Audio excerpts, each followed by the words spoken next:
some of the older stuff, they used to take like a black Sharpie marker, just black out what they didn't want and then rescan it. And I'm going to show you how they do that. When I say they cover something up with black, this is what I mean. Oh, what do we got here, NASA? Whoa!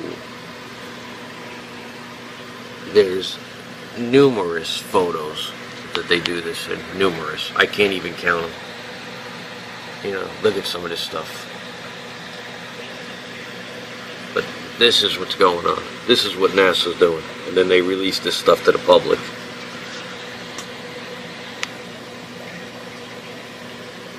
This is from the Cassini probe. This is Titan. I don't even believe that this is here, first of all, okay? There's definitely something behind it that's emitting all types of light. Now, if you can tell me how this is not, look, they just covered part of it. I don't even believe that this is, I believe that this is just cut in. It's too much of a perfect circle. They used like a circle tool and just cut this out and pasted it, as far as I'm concerned. But this nonsense, this is what I mean when I tell you that NASA's blacking something out. This is. So while we all went about our lives yesterday, we came very close to a catastrophic event here on planet Earth, and we didn't know about it. It turns out we just missed getting hit by an asteroid, a piece of solid rock, roughly the size of a 10-story building. Now, I say just missed because it came within 45,000 miles of us. That's a lot closer than the moon is, and scientists say way too close for something that big. Had it struck, again, the people who tell us about these things, say the impact could have had the force of 1,000 Hiroshima-strength atomic bombs over a huge area of the Earth. There are quite a few theories about how the world might end. For example, it's been suggested that there could be a big solar storm which would take the world out. Well, we get solar storms from time to time, and they're a bit troublesome if you're an astronaut. Indeed, not good news if you're an astronaut. But down here on Earth, we're protected by the Earth's magnetosphere, the effects of the magnetic field. And okay, solar storms can disturb that. They can produce currents in power lines that sometimes cause trouble. They can take out satellites, stop satellites working. So they could affect our GPS and any telephone calls that go by satellite, for example. But they're not going to end the world. Every so often asteroids do hit the Earth. We know, we can see some of the craters. There's Meteor Crater, or Barringer Crater as it's properly called, in Arizona. And there's traces of a very big crater, partly on the Mexican Yucatan Peninsula and partly under the sea.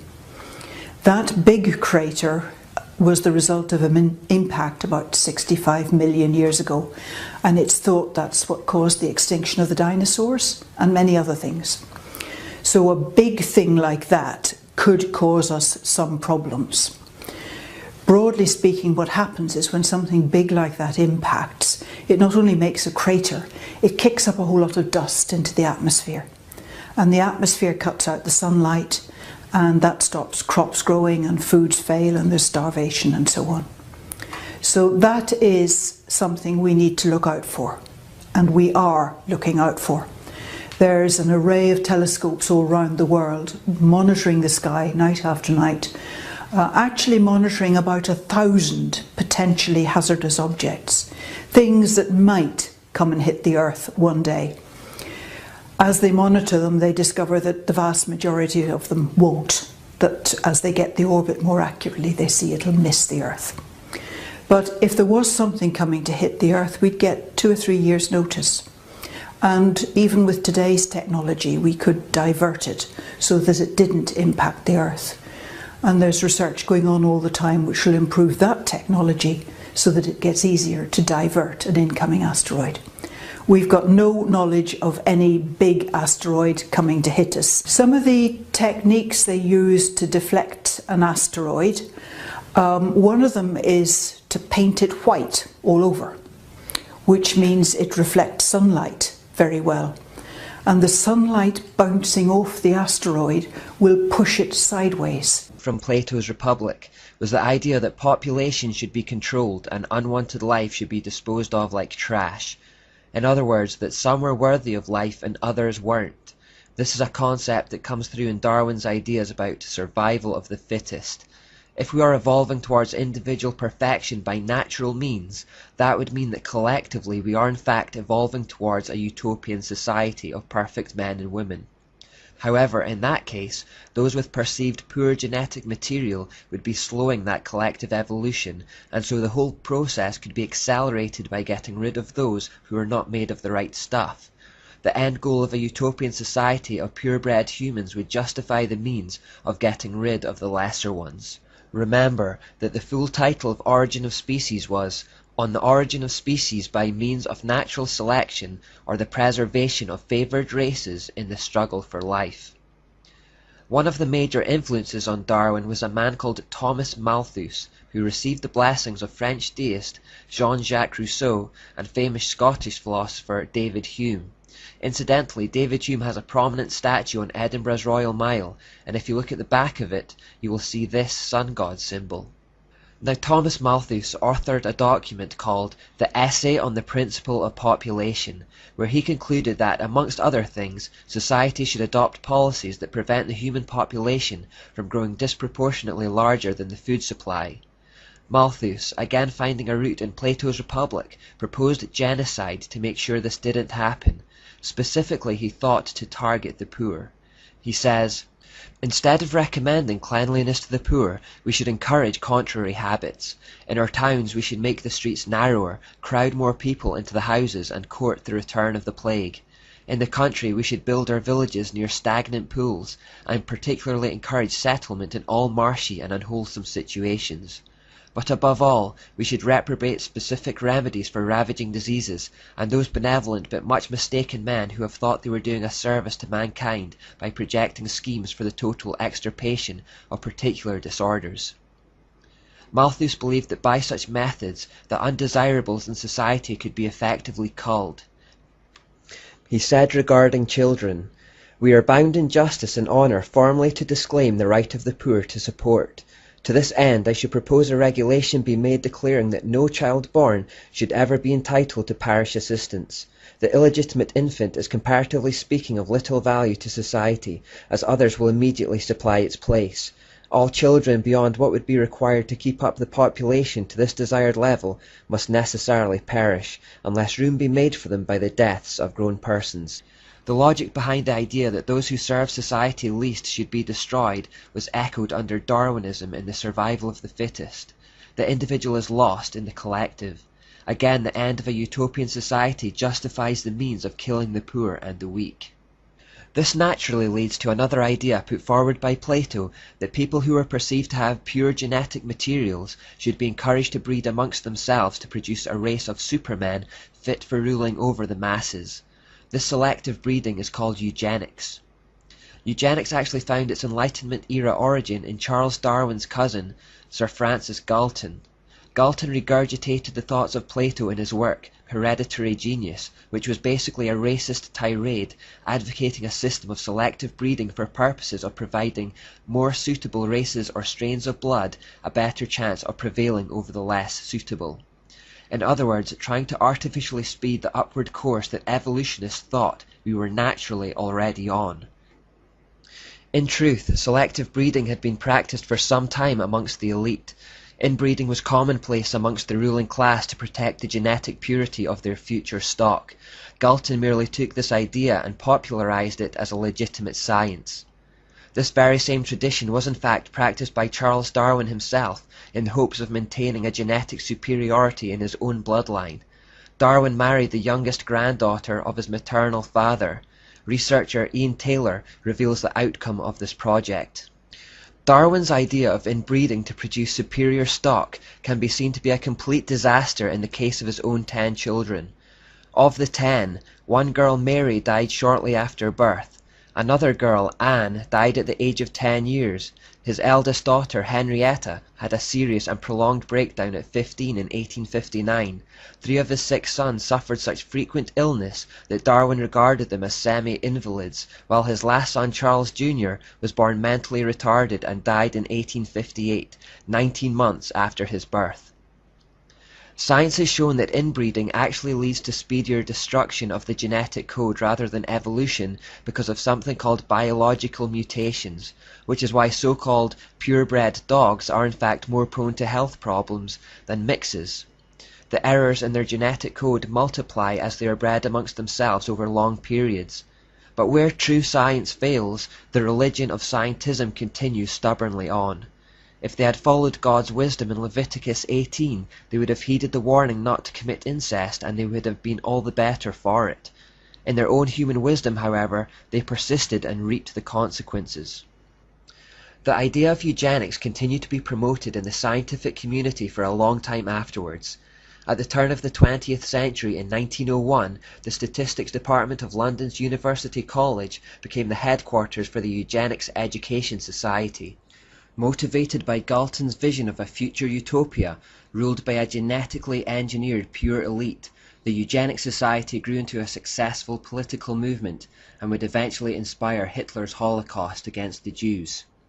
Population control is still a big issue for the elite today.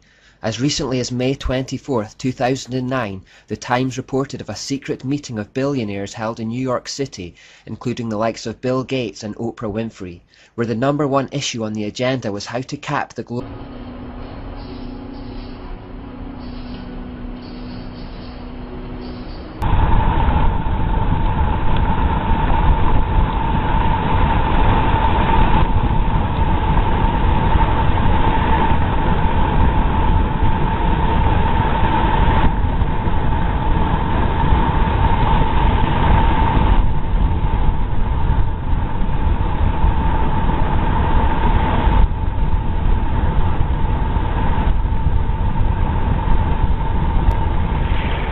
Look at it. This is what's washing up. And as it washes up, it's bringing all these jelly things.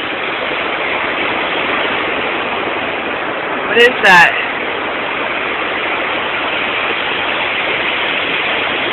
It's all over.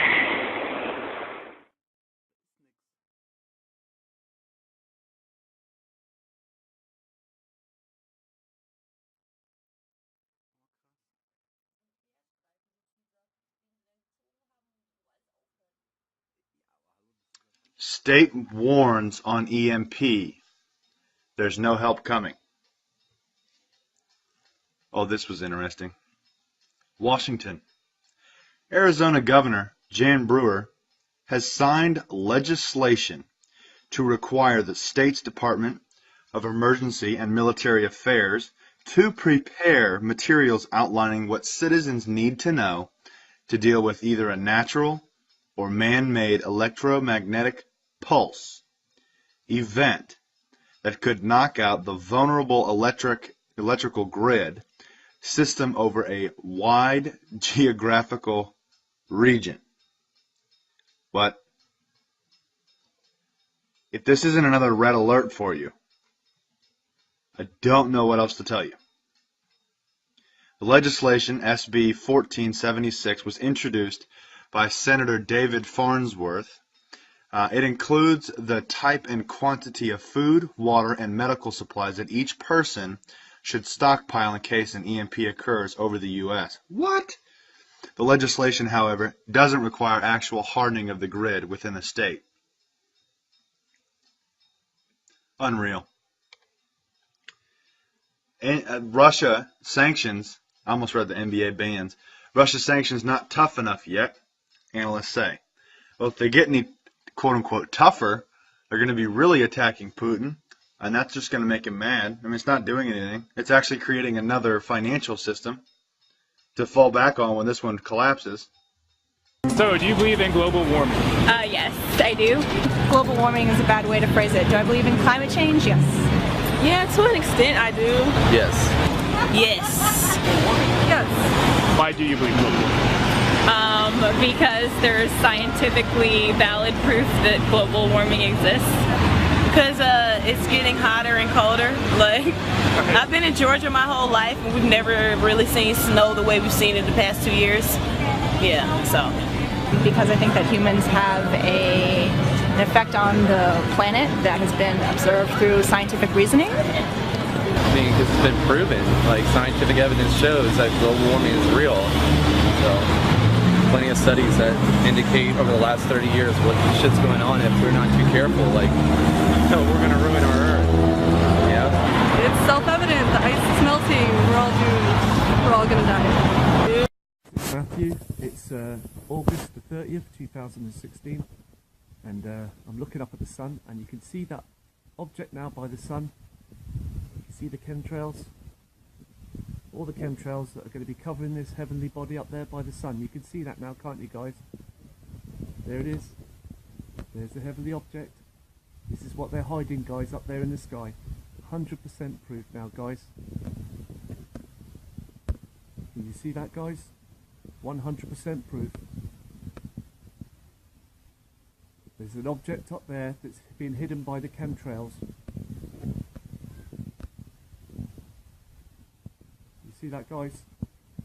100%. 100% in the sky, guys. This is what the government are hiding. This is what they're chemtrailing, guys. You can see these chemtrails everywhere.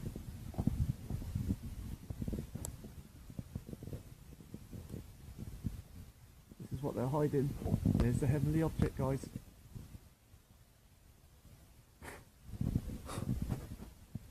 There it is, guys. See the chemtrail? This is what they're hiding up there, guys. There's the sun, or the artificial sun, or something else. I don't know what it is, but there is the heavenly object. Chemtrails.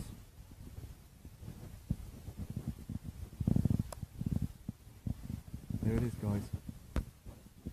There is your 100% proof that they're hiding a celestial body up there, guys. The time is now 12:30, 1:45 in the UK, North East Links. There it is, guys. I'm Matthew, and I'm showing you the heavenly body that's by the sun, guys. This object, when it goes, when it comes to like 2 o'clock, 5 o'clock, it comes from the right hand. It goes to the left hand side. Comes to the left hand side. At the moment, it's on the right hand side. It moves like a comet. This object moves like a comet in the sky, guys. Time to believe. There it is. 100%. 100%. There is the object, guys. There it is. No lens flare, no sundog, just the object 100%. And thank you for subscribing to my channel. I'm using my HD Canon camcorder. I'm using a solar lens, but it's a proper lens. It's just a normal lens with the solar lens, so it doesn't cause the sun to be so 100% bright. It takes a lot of the glare away. And with the glare away, there it is, the hidden object. You can see the chemtrail just about to hide the object. Have a nice day, guys. There you are.